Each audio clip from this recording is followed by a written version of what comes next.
from The Athletic.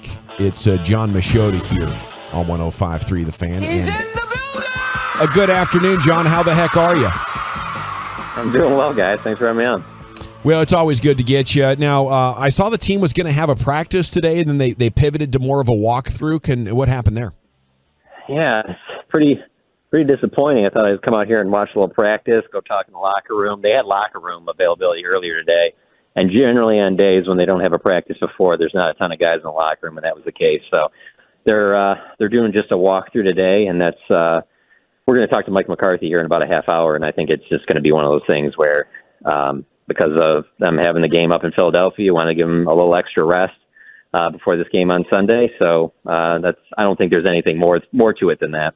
Hey, John, okay, this is one of my problems now about all this. And, we talk about execution and we talk about, certain situations, tight goal line, tight red zone, or, anything in the, they struggle with some of these problems where they don't have execution, but they don't practice. We have veteran days. We don't practice. Do we need to rethink? I understand him trying to keep his team as healthy as possible. I get it. But I also feel like, though, that maybe when you give me the injury report and there's 6 guys that don't practice and then they're major guys in the game on a Sunday night and they have mistakes that they make, why do I feel like that maybe those guys should have been practicing on Wednesday? Oh, your criticism is absolutely valid. There's no question about that. You're not alone in that. I think a lot of people feel that way. Just me personally, I think if I coached an NFL team, I would lean more towards what they do right now. And I don't know if they can even do this, but I would just tell Tyron Smith, you're not practicing for the rest of the season. Like, sure. We need you on Sunday. I don't need to see you out on the practice field. For other guys, sure, like Marquise Bell playing a different position than what he's used to, working in at linebacker, some of these other guys, yeah. Absolutely. But to me, I just feel like it is a war of attrition in the NFL nowadays. Heck, just look at this Giants roster. So for me, I lean a little bit more towards that, but I can't argue with what you're saying because when it is a game of inches like it was on Sunday, and there are so many little things, and there are so many pre-snap penalties, generally speaking, when you talk about whenever you're playing high school football, college football, those are the things that are being harped on. And how are you going to improve that? You watch this film of it, obviously, you correct it there, but then you go out on the field and correct it. And so I wonder how much you can do of that in the NFL nowadays because of just the changes in the rules, collective bargaining agreement, and things like that. I kind of lean towards get me my guys as healthy as possible for Sunday. And we're going to have some bad, but I'll take the good with the bad. Yeah, the only reason I say that too, John, is because and I appreciate all the mesh routes and rub routes and things like that, they don't look connected at all. It looks like to me when you watch other teams around the league look very connected when they're trying to run their picks and rubs and stuff like that to get guys open. Our guys don't look connected. They don't look like – it doesn't look like that Ferguson and Gallup were on the same page. It's not clean. And all of a sudden then Gallup gets the ball and it hits him right in the, right between, the 1 and the 3, and he doesn't catch it. So I just that's why I wonder those things. Yeah, and I don't disagree with you on any of that. I do think it looks that way. They said last season one of their biggest issues was, communication, pre-snap stuff. One of the biggest things they worked on was getting that stuff ironed out, and that's why you hear that's part of the reason why you hear the here we go with Dak all the time, that they were going to, put a lot of emphasis on that, and then they did. And now you look at some of the stuff on the offense, you're just like, okay, well, there's other things that need to be ironed out as well as some of the things that you mentioned. And yeah, the best time to do that is in practice. And if you ask Coach McCarthy about it, he's going to say that that's what they work through, and they work through it even when they do the walkthroughs. But there's nothing like actually simulating it and doing it during a game. And one thing I will say that's one nice thing about this opponent is this shouldn't be a close game on Sunday. And so it should give you plenty of opportunities to iron things out like that, get Brandin Cooks more involved, and kind of get yourself a roll and close the gap on some of those issues offensively. Jon Machota with us in the GBag Nation. You bring up Brandin Cooks. That's where I wanted to go next because we're out there at Oxnard. Brandin Cooks looked great. You see Dak Prescott throwing to him deep. It looks like they've got a good rapport, a good connection. McCarthy's asked about it. He gets a little bit defensive, it seemed. What's your take on the way Brandin Cooks has been used in his role within the offense? Well, since you bring up training camp, I'll just say this. If I walked up to you at the end of watching one of those camp practices and I told you we'd get through the halfway through the season and Brandin Cooks wouldn't have a catch more than 25 yards, I don't think you would have believed me at all. That's the one. I keep going back to and looking at. It's like, for me, it's not just this game on Sunday. This isn't just let's point at the Brandin Cooks lack of involvement because they lost against the Eagles. It's not that for me. It's when you look at his numbers through. He missed the one game because of the knee, but he still played in 7 games, and you just look at where his numbers are at, and I don't see a guy that I'm like, oh well, he's just at the end of his career. He has nothing left to offer. He is still a good wide receiver. Something has to get figured out there, and I will say too, though, this is not just a Cowboys issue. I was watching, that Steelers game on Thursday, and George Pickens is needs to get the ball more, and that's an issue out there, and they're asking Mike Tomlin about that constantly, and they're bringing that up because his answers sound very similar to what Mike McCarthy and coaches were saying when CD wasn't happy about not getting the ball against 49ers. I get it that there's only one ball to go around and all that, but 7 games is a pretty good sample size, and for Brandin Cooks not to be a bigger part of the offense, that just leaves you scratching your head. So I will say, because it has become such a big topic this week, I would not be surprised if they're forcing him the ball. They say they're not going to do that, but I would not be surprised if he gets 6-7 targets on Sunday. But that has to get worked out. I'm not that concerned about bringing in Martavius Bryant. I'm more concerned about how do you get Brandin Cooks the type of touches that a number 2 wide receiver gets. How do you get Jalen Tolbert, to the next step in where he is in his growth? Are you seeing Tolbert? It seems like the snaps are indicating that he's kind of taking over Michael Gallup's role a little bit. Yeah, it's heading in that direction for sure. If it was a race, he's caught him, and I would say they're neck and neck right now with Tolbert looking to pull ahead. And I mean, it sucks for Michael Gallup. I think that there's some similarities there with the Terrence Steele situation where, you get a knee injury like that, and there's the physical standpoint, and then there's the mental of, are you past the injury physically? Doctors can check you out and say yes, but then you also mentally have to have that confidence as well. And I just don't know that we've seen that from Michael Gallup since that injury. And because of that, you can't just sit there and wait around. Yeah, the next guy's got to step up, and Jalen Tolbert is showing that he can do that. I mean, to play the way he did in that type of an environment, that's probably the toughest environment that the Cowboys will play in all season. And the way he played there, and then after what we saw during training camp, mini camp, OTAs, it seems like he's in a good spot. You can't hold him back. You got to continue to build on that because he's part of your future. John, how close are you to giving up on the running game for the Cowboys? Oh yeah, I'm there. I don't know. I look at it and I don't know. It is what it is right now, right?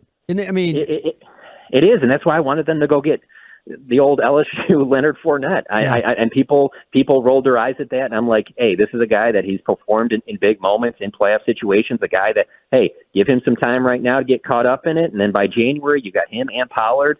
I think that's a good situation, and they decided not to do something like that, and they feel like they can get it fixed. I will say this: I have never felt less confident in the running game since I started covering a team in 2011. And that includes 2015, when it's Robert Turbin and Darren McFadden and Joseph Randall, and they're doing, jet sweeps to Lucky Whitehead. Even then I felt a little bit more confidence than I do right now. It's Jon Machota here with you on 105.3 The Fan. John, as we look elsewhere with this receiving core, is Michael Gallup looking at the final 9 to 10 games of his Cowboys career possibly? Oh yeah, no, that's a real possibility. There's no question. I mean, especially with what he's getting paid, and they need him to be at the very least their number 3 wide receiver. He has to be their 3rd most productive receiver. I mean, there were hopes that he could be their number 2, but it's just not there. So if he's not there, then you look at going forward with obviously CD and Cooks and Tolbert, but you need another guy. You need someone else to step up too as well. And if that's not him, then you're going to have to go after somebody else in free agency, or you're going to have to draft a receiver relatively high. And if I was them, I wouldn't have a lot of interest in that because I would be looking at trying to, revamp this offensive line in the draft. That would be my top priority. So I'm not really that concerned about drafting wide receivers early. So if it isn't Gallup and they move on from him, then they have to make some type of a move for another established type wide receiver. It doesn't have to be a number 1 or number 2, but they need more just the way that the game is played nowadays. I mean, it's just not 2 receivers. You need 3, 4 really good receivers that you can count on. And right now he just is not playing on a level that's consistent enough for what they need. Can I follow up on that? You've seen all these guys come through with Dak, Dez, Amari Cooper, Brandin Cooks. Is there something weird going on with like really good wide receivers not being able to get the ball, or am I just reading too much into it, John? Yeah, I don't. it's tough because I do think that the rapport that Dak has with CD is pretty elite. And with Dez, yeah, he didn't have that same rapport with Dez that Dez had with Roma. There's no question about that. But there were times where I thought Dak and Amari were a really good pairing together. And because of that, I kind of felt, because I thought with Amari, I thought they hit the ground running like immediately right after the trade. Within weeks, I thought that they were in a really good spot together. And I thought that was going to happen with Cooks too, just because of some of the stuff we saw at OTAs and minicamp, and it just has not been there. You know, there were times in training camp where he was looking for Cooks a lot in the red zone, and it kind of surprised me just because I was like, is he really going to throw to a smaller receiver that much in red zone situations? Like, I'm looking forward to seeing this during the season because I'm just not used to that. You know, there was a lot of talk of always, you know, oh, they're going to use Cole Beasley down the field more, and it never really materialized. And so I was kind of thinking like, okay, so how is this going to work with Cooks? And it just hasn't been there. And I don't know how necessarily you get that fixed, other than just getting tons of reps together and then hopefully it clicks that way. But, you know, I think Jake, I think that with what Ferguson's done at tight end, I think that is filled in for the loss of Schultz, but I just don't think that they've gotten the production from the other receivers that they need up to this point. John, you standing in the lobby there at the Star? I am. Why'd you hear the elevator? Elevator, yeah. Good job there. Good being on the spot. That's good for you. On the beat. I mean, I'm looking at this practice field. I'm waiting for some players out there. You're waiting for some action? Hey, no, you're on your job. You're trying. Somebody over there's trying. Speaking of trying, though, do you think they've done a good job of kind of masking not having Leighton Vander Esch in the lineup? Yeah, that's exceeded my expectations, you know, and that's the whole thing. Like, it all goes to, okay, what were your expectations for Marquise Bell? There's people that cover this team that will tell you that, oh, I knew Marquise Bell would be able to step into that role, and that's fine. I didn't. I needed to see it. And so far up to this point, he's exceeded my expectation. Now, you would want Leighton back, sure, just because that is a position that needs some help depth-wise, but I think Bell has exceeded expectations up to this point. But again, there's not enough depth at linebacker for me to sit there and say, oh, well, they're good. They don't need Leighton back. But, and that whole thing, I mean, just listen to Stephen Jones when he's been on your guys' station talking about Leighton. It just doesn't sound good for, you know, his potential return anytime soon, if at all, this season. And without him, you still need some other linebackers to step up. But no, Bell for sure has exceeded my expectations. It's Jon Machota here with you on The Fan. Now, you guys talk with Mike here shortly. I kind of felt like he was getting a little testy with you guys a little bit the other day. Am I off on that? No, absolutely. When that Brandin Cooks, when he got the follow-up question about Brandin Cooks, yeah, he did not want to get into, you know, he was very, very adamant that, hey, Dak Prescott threw for 374 yards. That wasn't, us throwing the football was not an issue in that game, so he was not interested in answering those Brandin Cooks questions. But as I said earlier, it's not just about that game. You know, it's about what the entire first half of the season, about his lack of involvement. So I get where Mike's coming from in that game. They threw for 374, and that's great. But it's okay, but what about the other game? And then the game before that, and then the game before that. So, yeah, he definitely was getting testy about that one, no question. Yeah, I hadn't seen him that perturbed since Jane Slater told the truth about his defensive coordinator. Yeah. Yeah. I'll say this, though. I was telling some other reporters last week that there were some points last week where he was a little bit shorter than he normally is, and seemed like he was I don't know, maybe a little frustrated with reporters. I don't know. He just didn't seem, and I thought maybe that was, hey, this is him trying to get like locked in game type thing for going into this big game against the Eagles, and maybe he's just sick of us. Maybe that's it. Yeah. Do you think his maybe his job's on the line and maybe a little bit of pressure is getting in there as well?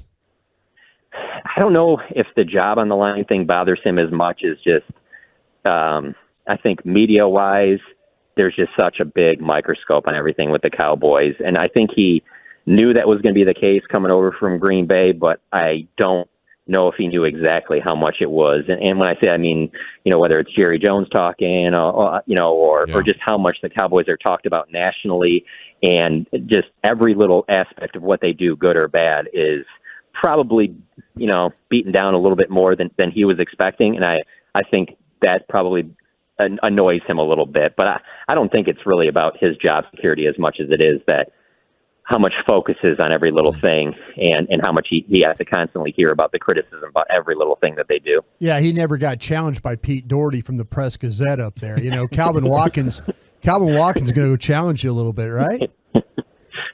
There's probably a little bit some too. You know, the thing that people always tell me, obviously never cover the Packers, is that when it's with the Packers, it's a little bit more of like a college environment. Sure, you know, is. where It absolutely people is. are from up there, and then you come here, and it's like, I mean, for myself as an example, I'm from Detroit. I'm not from Dallas, and there's a lot of other Todd Archer, you know, other guys that they're not from here, and this is looked at as like, you want this job because covering the Dallas Cowboys is like no other job in the sport. And for Mike McCarthy, I think he's finding out that, and not that he's finding out, he knows that coaching the Cowboys is like unlike any other job in this sport. Will we learn anything about this Cowboys team over the course of the next 3 weeks with this schedule? I feel like we're going to wake up versus Seattle on that Thursday night, November 30th, and be like, okay, here's the first chance to see what this Cowboys team really is since the Eagles game.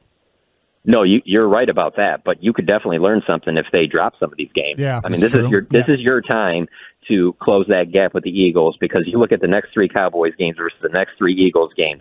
This is their chance to, you know, catch up in the standings game, then get the rematch and win that, and you're right back in that division race to win it.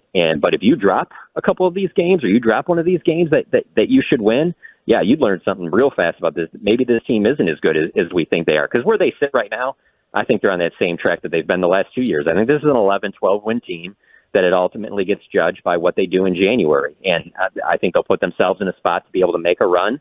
But will it be like it's been the last couple of years, or will it be one of those runs like Mike McCarthy had in 2010 with the Green Bay Packers? And, hey, they had to go on the road, but they ended up winning the Super Bowl.